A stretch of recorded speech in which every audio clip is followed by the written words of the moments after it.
When she arrived at the Copacabana that night, he was there, waiting for her. He was the only customer. Milan, who had been following her life with some interest, saw that she had lost the battle. "Would you like a drink?" the man asked. "I have to work. I can't risk losing my job. I'm here as a customer. I'm making a professional proposition." This man, who had seemed so sure of himself that afternoon in the cafe, who wielded a paintbrush with such skill, met important people, had an agent in Barcelona, and doubtlessly earned a lot of money, was now revealing his fragility. He had entered a world he shouldn't have. He was no longer in a romantic cafe on the road to Santiago. The charm of the afternoon vanished. "So, would you like a drink?" "I will, another time. I have clients waiting for me tonight." Milan overheard these last words. He was wrong. She had not allowed herself to be caught in the trap of promises of love. He nevertheless wondered, at the end of a rather slack night, why she had preferred the company of an old man, a dull accountant, and an insurance salesman. Oh well, it was her problem. As long as she paid her commission, it wasn't up to him to decide who she should or shouldn't go to bed with. From Maria's diary after that night with the old man, the accountant, and the insurance salesman. What does this painter want of me? Doesn't he realize that we are from different countries, cultures, and sexes? Does he think I know more about pleasure than he does and wants to learn something from me? Why didn't he say anything else to me apart from "I'm here as a customer"? It would have been so easy for him to say "I missed you," or "I really enjoyed the afternoon we spent together." I would respond in the same way, "I'm a professional." But he should understand my insecurities, because I'm a woman. I'm fragile, and when I'm in that place, I'm a different person. He's a man. He's an artist. He should know that the great aim of every human being is to understand the meaning of total love. Love is not to be found in someone else, but in ourselves. We simply awaken it. But in order to do that, we need the other person. The universe only makes sense when we have someone to share our feelings with. He says he's tired of sex. So am I. And yet neither of us really knows what that means. We are allowing one of the important things in life to die. He should have saved me. I should have saved him. But he left me no choice. She was terrified. She was beginning to realize that after long months of self-control, the pressure, the earthquake, the volcano of her soul was showing signs that it was about to erupt. And the moment that this happened, she would have no way of controlling her feelings. Who was this wretched painter, who might well be lying about his life and with whom she had spent only a few hours, who had not touched her or tried to seduce her? Could there be anything worse? Why were alarm bells ringing in her heart? Because she sensed that the same thing was happening to him. But no, she must be wrong. Ralph Hart just wanted to find a woman capable of awakening him the fire that had almost burned out. He wanted to make her into some kind of personal sex goddess. With her special light, he was being honest about that, who would take him by the hand and show him the road back to life. He couldn't imagine that Maria felt the same indifference, that she had her own problems. Even after so many men, she had still never achieved orgasm when having ordinary penetrative sex, that she had been making plans the very morning and was organizing a triumphant return to her homeland. Why was she thinking about him? Why was she thinking about someone who at the very moment might be painting another woman, saying that she had a special life, that she could be his sex goddess? I'm thinking about him because I was able to talk to him. How ridiculous. Did she think about the librarian? No. Did she think about Naya, the Filipino girl, the only one of all the women who worked at the Copacabana with whom she could share some of her feelings? No, she didn't. And there were people with whom she had often talked and with whom she felt comfortable. She tried to divert her attention to thoughts of how hot it was, or to the supermarket she hadn't managed to get to yesterday. She wrote a long letter to her father, full of details about the piece of land she would like to buy, that would make her family happy. She did not give a date for her return, but she hinted that it would be soon. She slept, woke up, slept again, and woke again.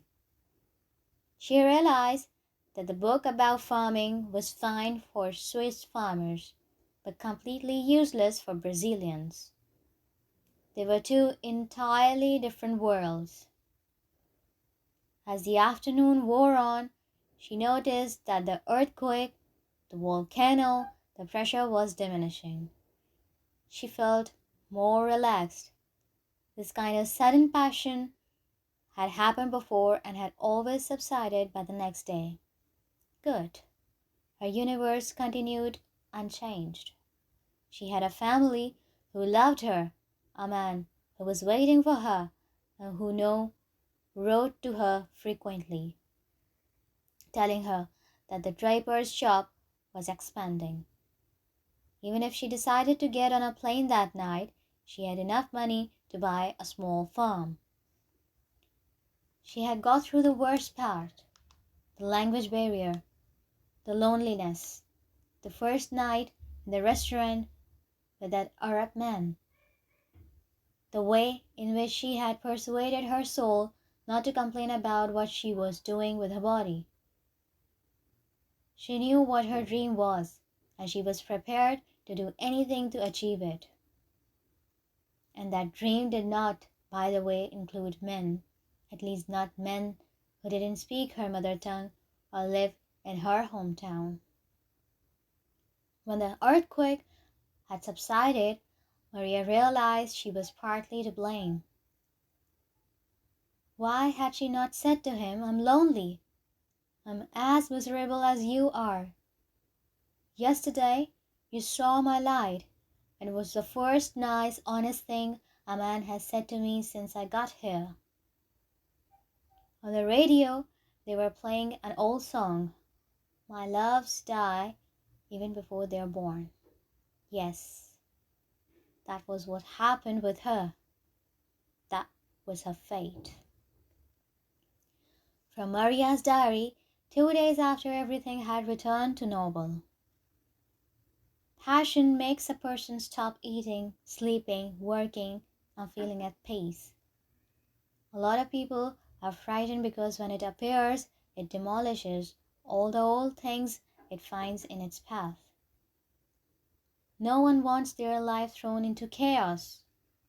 That is why a lot of people keep that threat under control and are somehow capable of sustaining a house or a structure that is already rotten. They are the engineers of the superseded. Other people think exactly the opposite. They surrender themselves without a second thought, hoping to find in passion the solutions to all their problems. They make the other person responsible for their happiness and blame them for their possible unhappiness.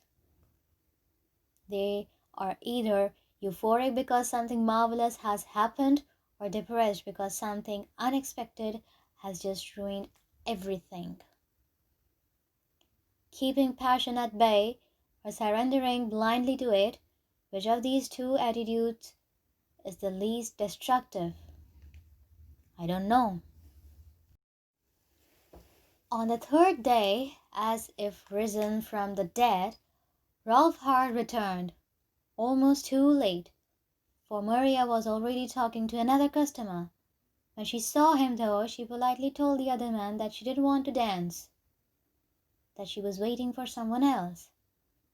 Only then did she realize that she had spent the last 3 days waiting for him, and at that moment she accepted everything that fate had placed in her path. She didn't get angry with herself. She was happy. She could allow herself that luxury because one day she would leave the city. She knew this love was impossible, and yet, expecting nothing, she could nevertheless have everything she still hoped for from that particular stage in her life. Rolf asked her if she would like a drink, and Maria asked for a fruit juice cocktail. The owner of the bar, pretending that he was washing glasses, stared uncomprehendingly at her. What had made her change her mind? He hoped that wouldn't just sit there drinking, and felt relieved when Rolf asked her to dance. They were following the ritual. There was no reason to feel worried. Maria felt Rolf's hand on her waist, his cheek pressed to hers, and the music, thank God, was too loud for them to talk. One fruit juice cocktail wasn't enough to give her courage, and the few words they had exchanged had been very formal. Now it was just a question of time. Would they go to hotel? Would they make love? It shouldn't be difficult, since he had already said that he wasn't interested in sex.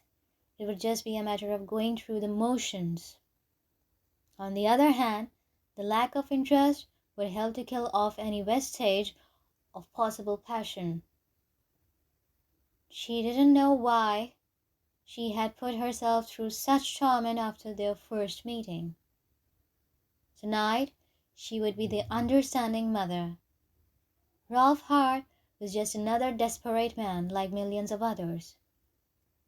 If she played her role well, if she managed to follow the rules she had laid down for herself since she began working at the Copacabana, there was no reason to worry. It was very dangerous, though, having that man so near now that she could smell him, and she liked the way he smelled, now that she could feel his touch, and she liked his touch, now that she realized she had been waiting for him. She did not like that. Within 45 minutes they had fulfilled all the rules, and the man went over to the owner of the bar and said, "I'm going to spend the rest of the night with her. I'll pay you as if I were 3 clients." The owner shrugged and thought again that the Brazilian girl would end up falling into the trap of love. Maria, for her part, was surprised. She hadn't realized that Rolf Hart knew the rules so well. "Let's go back to my house." Perhaps that was the best thing to do, she thought. Although it went against all of Milan's advice, she decided in this case to make an exception. Apart from finding out once and for all whether or not he was married, she would also find out how famous painters live, and one day she would be able to write an article for her local newspaper so that everyone would know that, during her time in Europe, she had moved in intellectual and artistic circles. What an absurd excuse, she thought. Half an hour later they arrived at a small village near Geneva called Coelho.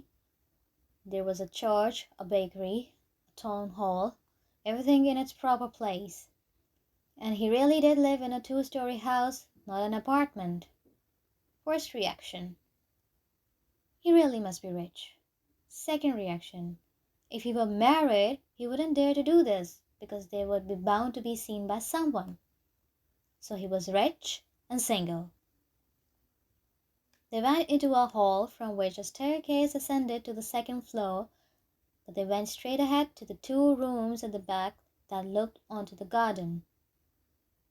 There was a dining table in one of the rooms, and the walls were crowded with paintings.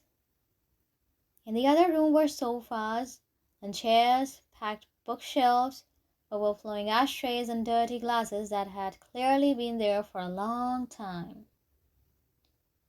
"Would you like a coffee?" Maria shook her head. No, she wouldn't.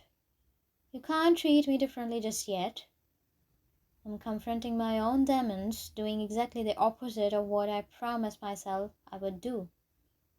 But let's take things slowly. Tonight I'll play the part of prostitute or friend or understanding mother, even though in my soul I'm a daughter in need of affection. When it's all over, then you can make a coffee. At the bottom of the garden is my studio, my soul. Here, amongst all these paintings and books, is my brain, what I think." Maria thought of her own apartment. She had no garden at the back. She did not even have any books apart from those she borrowed from the library, since there was no point in spending money on something she had get for free. There were no paintings either, apart from a poster for the Shanghai Acrobatic Circus which she dreamed of going to one day. Ralph picked up a bottle of whiskey and offered her a glass. "No, thank you." He poured himself a drink and swallowed it down in one, without ice, without time to savor it. He started talking about intelligent things, but however interesting the conversation, she knew that he too was afraid of what was going to happen, now that they were alone. Maria had regained control of the situation. Ralph poured himself another whiskey, and as if he were making some utterly inconsequential remark, he said, "I need you." A pause. A long silence. Don't have to break the silence. Let's see what he does next. "I need you, Maria, because you have lied. Although I don't really think you believe me yet. I think I'm just trying to seduce you with my words. Don't ask me why me. What's so special about me? There isn't anything special about you, at least nothing I can put my finger on. And yet, and here's the mystery of life, I can't think of anything else." "I wasn't going to ask you." She lied. "If I were looking for an explanation, I would say, the woman in front of me has managed to overcome suffering and to transform it into something positive, something creative. But that doesn't explain everything." It was becoming difficult to escape. He went on. "And what about me? I have my creativity. I have my paintings, which are sought after by galleries all over the world. I've realized my dream. My village thinks of me as a beloved son.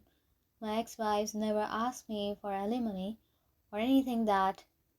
I have good health, reasonable looks, everything a man could want. And yet, here I am saying to a woman I met in a cafe and with whom I have spent one afternoon, I need you. Do you know what loneliness is?" "I do," she said. "But you don't know what loneliness is like when you have the chance to be with other people all the time. When you get invitations every night to parties, cocktail parties, opening nights at the theater.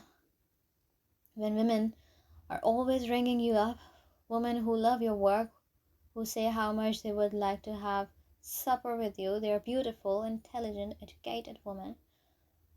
But something pushes you away and says, don't go. You won't enjoy yourself.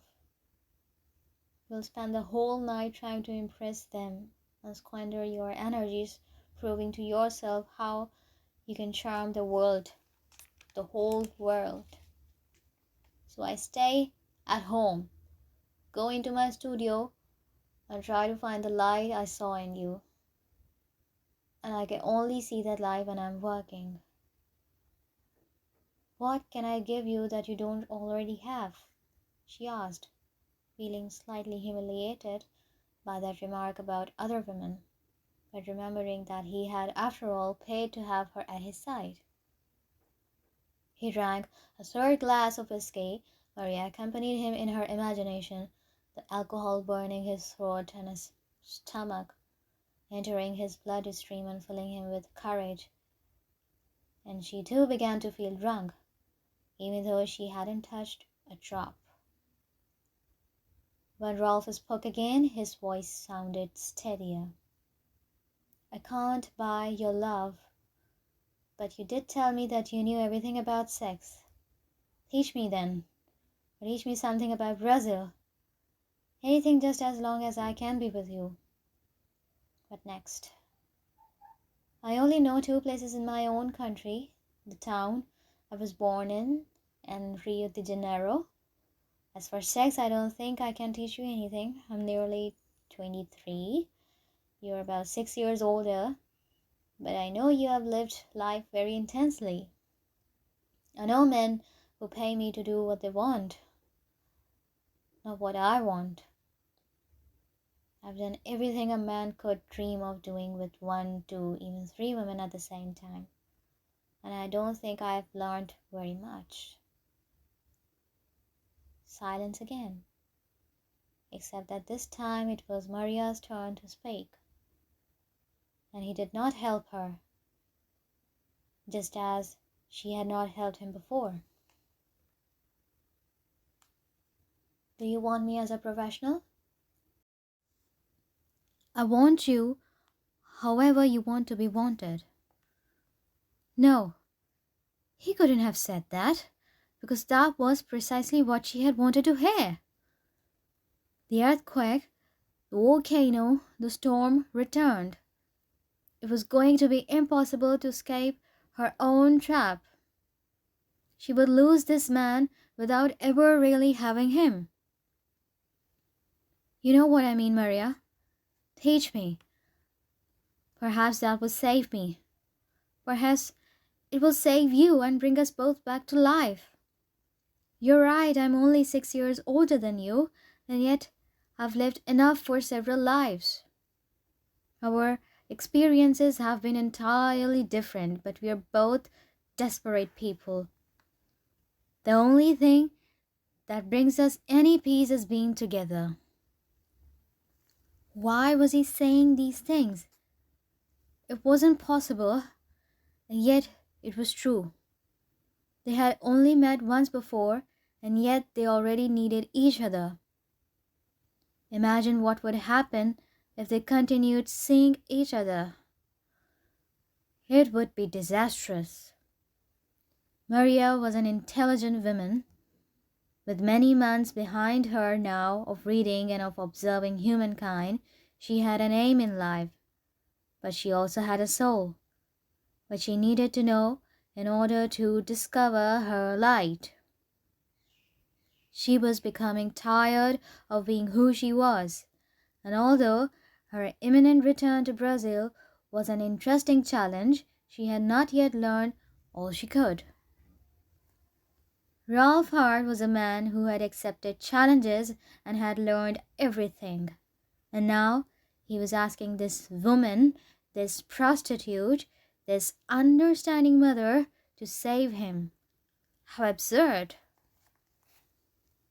Other men had behaved like this with her.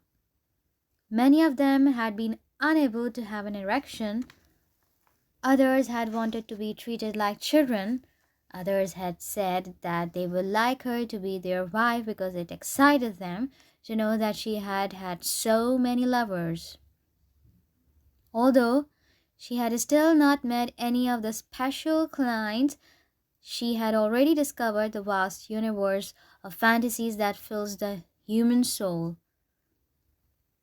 But they were all used to their own worlds, and none of them had said to her, "Take me away from here." On the contrary, they wanted to take Maria with them. And even though those men had always left her with money, but drained of energy, she must have learned something. If one of them had really been looking for love, and if sex really was only part of that search, how would she like to be treated? What did she think should happen on a first meeting? What would she really like to happen? "I'd like a gift," said Maria. Ralph Hart didn't understand. A gift? He had already paid for that night in advance while they were in the taxi because he knew the ritual. What did she mean? Maria had suddenly realized that she knew, at that moment, what a man and a woman needed to feel. She took his hand and led him into one of the sitting rooms. "We won't go up to the bedroom," she said. She turned out almost all the lights, sat down on the carpet, and asked him to sit down opposite her. She noticed that there was a fire in the room. "Light the fire." "But it's summer." "Light the fire? You asked me to guide our steps tonight, and that's what I'm doing." She gave him a steady look, hoping that he would again see her light. He obviously did, because he went out into the garden, collected some wood still wet with rain, and picked up some old newspapers so that the fire would dry and the wood and get it to burn. He went into the kitchen to fetch more whiskey, but Maria called him back. "Did you ask me what I wanted?" "No, I didn't." "Well, the person you're with has to exist too. Think of her. Think if she wants whiskey or gin or coffee. Ask her what she wants." "What would you like to drink?" "Wine. And I'd like you to keep me company." He put down the whiskey bottle and returned with a bottle of wine. By this time, the fire was already beginning to burn. Maria turned out the few remaining lights so that the flames were the only illumination in the room. She behaved as if she had always known that this was the first step, recognizing the other person and knowing that he or she was there. She opened her handbag and found inside a pen she had bought in a supermarket. "Anything would do." "This is for you. I bought it so that I could note down some ideas about farm management. I used it for 2 days. I worked until I was too tired to work anymore. It contained some of my sweat, some of my concentration, and my willpower. And I'm giving it to you now." She placed the pen gently in his hand. "Instead of buying something that you would like to have, I'm giving you something that is mine. Truly mine. A gift. A sign of respect for the person before me. Asking him to understand how important it is to be by his side. Now he has a small part of me with him, which I gave him with my free, spontaneous will." Ralph got up, went over to a shelf and returned, carrying something. He held it out to Maria. "This is a carriage belonging to an electric train set I had when I was a child. I wasn't allowed to play with it on my own because my father said it had been imported from the United States and was very expensive. So I had to wait until he felt like setting up the train in the living room, but he spent most Sundays listening to opera. That's why the train survived my childhood, but never gave me any happiness. I've still got all the track, the engine, the houses, even the manual, because I had a train that wasn't mine and with which I never played. I wish I destroyed it along with all the other toys I was given and which I've since forgotten all about, because that passion for destruction is part of how a child discovers the world. But this pristine train set always reminds me of a part of my childhood that I never lived, because it was too precious and it meant too much work for my father. Or perhaps it was just that whenever he set the train up, he was afraid that he might show his love for me. Maria began staring into the fire. Something was happening. It wasn't just the wine or the cozy atmosphere. It was that exchange of gifts. Ralph turned to the fire too.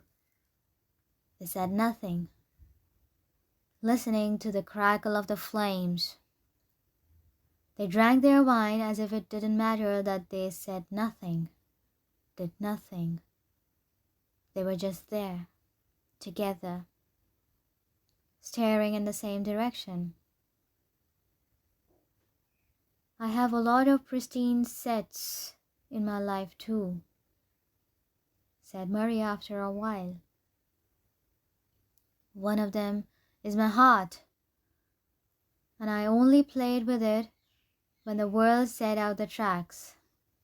And then it wasn't always the right moment. But you loved. Oh yes, I loved. I loved very deeply. I loved so deeply that when my love asked me for a gift, I took fright and fled. I don't understand. You don't have to. I'm teaching you because I've discovered something I didn't know before. The giving of gifts. Giving something of one's own. Giving something important rather than asking. You have my treasure, the pen with which I wrote down some of my dreams. I have your treasure, the carriage of a train, part of your childhood that you did not live. I carry with me part of your past, and you carry with you a little of my present. Isn't that lovely?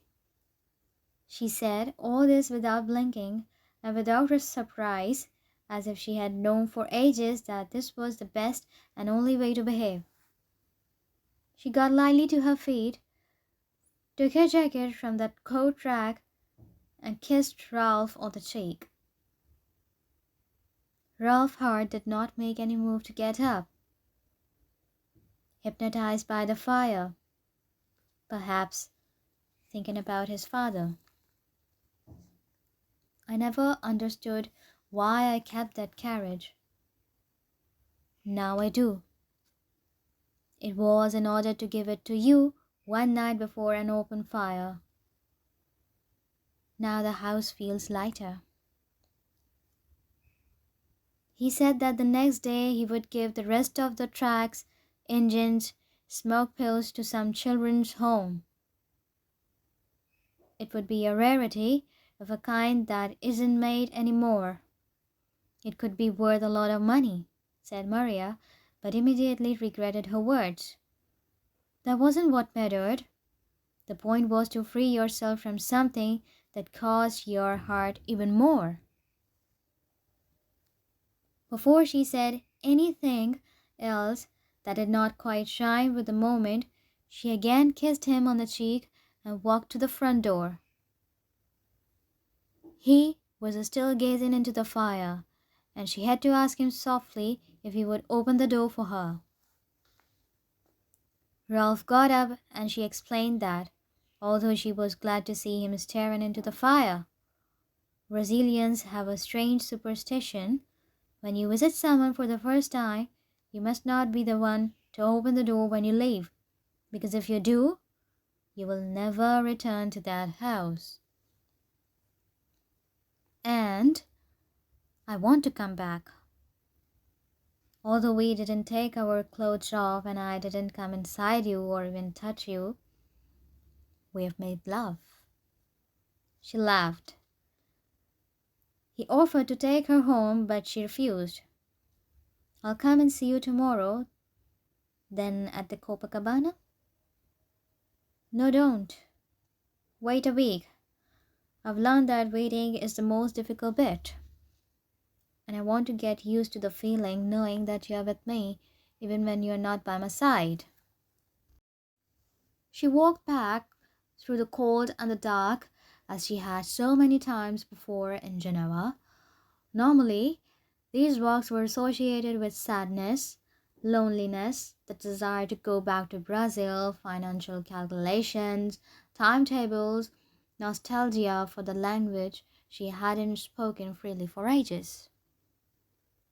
Now, though, she was walking in order to find herself, to find that woman who had sat with a man by a fire for 40 minutes and who was full of light, wisdom, experience, and charm.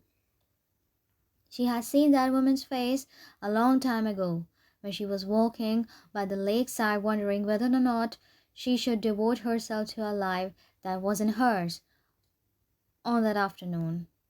The woman had a terribly sad smile on her face. She had seen her for a second time on that folded canvas, and now she was with her again. She only caught a taxi after she had walked quite a way, when the magic presence had gone, leaving her alone again as usual. It was best not to think too much about it all, so as not to spoil it, so as not to let the beauty of what she had just experienced be replaced by anxiety. If that other Maria really existed, she would return when the moment was right. An extract from the diary of Maria, written on the night she was given the train carriage. Profound desire. True desire is the desire to be close to someone. From that point onwards, things change. The man and the woman came into play. But what happens before? The attraction that brought them together is impossible to explain. It is untouched desire in its purest state. When desire is still in this pure state, the man and the woman fall in love with life. They live each moment reverently, consciously, always ready to celebrate the next blessing. When people feel like this, they are not in a hurry. They do not precipitate events with unthinking actions. They know that the inevitable will happen, that what is real always finds a way of revealing itself. When the moment comes, they do not hesitate. They do not miss an opportunity. They do not let slip a single magic moment, because they respect the importance of each second. In the following days, Maria found herself once more caught in the trap that she had tried so hard to avoid, but she felt neither sad nor concerned. On the contrary, now that she had nothing to lose, she was free. She knew that, however romantic the situation, one day Ralph Hart would realize that she was just a prostitute, while he was a respected artist, that she lived in a far-off country that was in a state of permanent crisis, while he lived in paradise, with his life organized and protected from birth. He had received his education in the best schools, museums, and art galleries of the world, while she had barely finished her secondary school. Dreams like theirs never lasted long, and Maria had enough experience of life to know that reality usually chose not to fit in with her dreams. And that was now her great joy, to say to reality that she didn't need it, that she was no longer dependent on what happened in order to be happy. God, I'm such a romantic. During the week, she tried to think of something that would make Rolf Hart happy, for he had restored to her a dignity and a light that she thought were lost forever. But the only way she had of repaying him was with the thing he thought was her speciality, sex. Since there was little to inspire her in the routine at the Copacabana, she decided to look elsewhere. She again went to see a few porn movies and again found nothing of interest in them, apart perhaps from the varying number of people involved. When films proved of no help, she decided, for the first time since she had arrived in Geneva, to buy some books, although she still didn't see the point in cluttering up her apartment with something which, once read, had no further use. She went to the bookshop she had seen when she and Rolf had walked down the road to Santiago and asked if they had any books about sex. "Oh, loads," said the shop assistant. "In fact, it seems to be all people care about.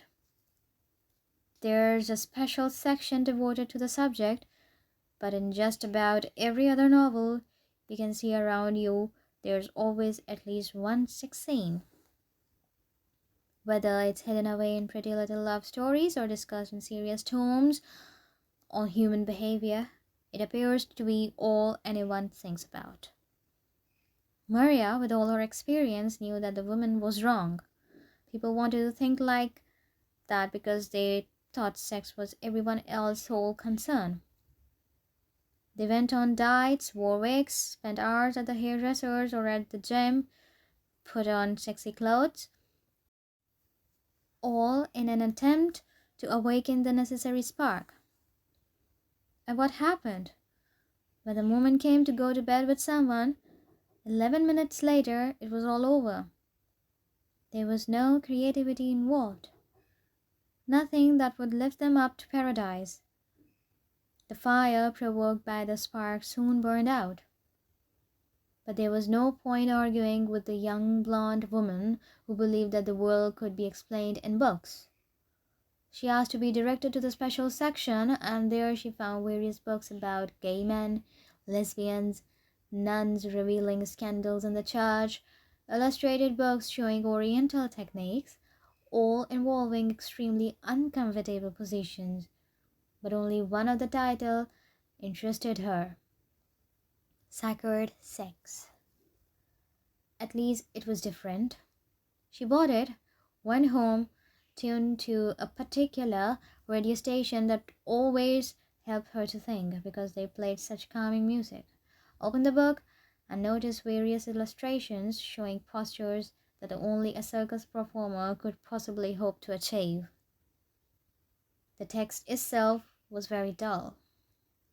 Maria had learned enough in her profession to know that not everything in life is a matter of what position you adopt when making love, and that any variation usually occurs naturally without thinking, like the steps in a dance. Nevertheless, she tried to concentrate on what she was reading. 2 hours later, she had come to two conclusions. First, she needed to eat supper because she had to get back to the Copacabana.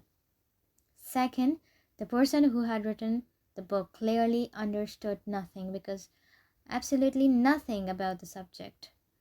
It was just a lot of empty theory, Oriental nonsense, pointless rituals, and idiotic suggestions. She noticed that the author had studied meditation in the Himalayas. She must find out where they were. Attended courses in yoga. She had heard of that, and had obviously read widely in the subject, for she kept quoting other authors, but she had failed to learn what was essential. Sex wasn't theories, incense, erroneous zones, bows, and salams. How did that person, a woman, have the nerve to write on a subject which not even Maria, who worked in the field, knew in depth? Perhaps it was all the fault of the Himalayas, or the need to complicate something whose very beauty lay in simplicity and passion. If that woman could get away with publishing and selling such a stupid book, perhaps she should think seriously again about writing her own 11 minutes. It wouldn't be cynical or false, it would just be her story. But she had neither the time nor the interest. She needed to focus her energies on making Ralph Hart happy and on learning how to manage a farm. From Maria's diary just after abandoning the boring book. I've met a man and fallen in love with him. I allowed myself to fall in love for one simple reason. I'm not expecting anything to come of it. I know that in 3 months' time I'll be far away and he'll be just a memory. But I couldn't stand living without love any longer. I had reached my limit. I'm writing a story for Ralph Hart, that's his name. I'm not sure he'll come back to the club where I work, but for the first time in my life, that doesn't matter. It's enough just to love him, to be with him in my thoughts, and to color this lovely city with his steps, his words, his love.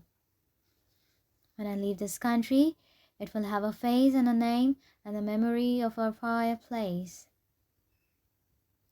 Everything else I experienced here, all the difficulties I had to overcome, will be as nothing compared to that memory. I would like to do for him what he did for me. I've been thinking about it a lot, and I realized that I didn't go into that cafe by chance. Really important meetings are planned by the souls long before the bodies see each other. Generally speaking, these meetings occur when we reach a limit, when we need to die and be reborn emotionally. These meetings are waiting for us, but more often than not, we avoid them happening. If you're desperate, though, if you have nothing to lose, or if you are full of enthusiasm for life, then the unknown reveals itself, and our universe changes the direction. Everyone knows how to love because we are all born with that gift. Some people have a natural talent for it, but the majority of us have to relearn to remember how to love, and everyone without exception needs to burn on the bonfire of past emotions, to relive certain joys and griefs, certain ups and downs, until they can see the connecting thread that exists behind each new encounter, because there is a connection thread. And then our bodies learn to speak the language of the soul, known as sex. And that is what I can give to the man who gave me back my soul, even though he has no idea how important he is to my life. That is what he asked for me, and that is what he will have. I want him to be very happy.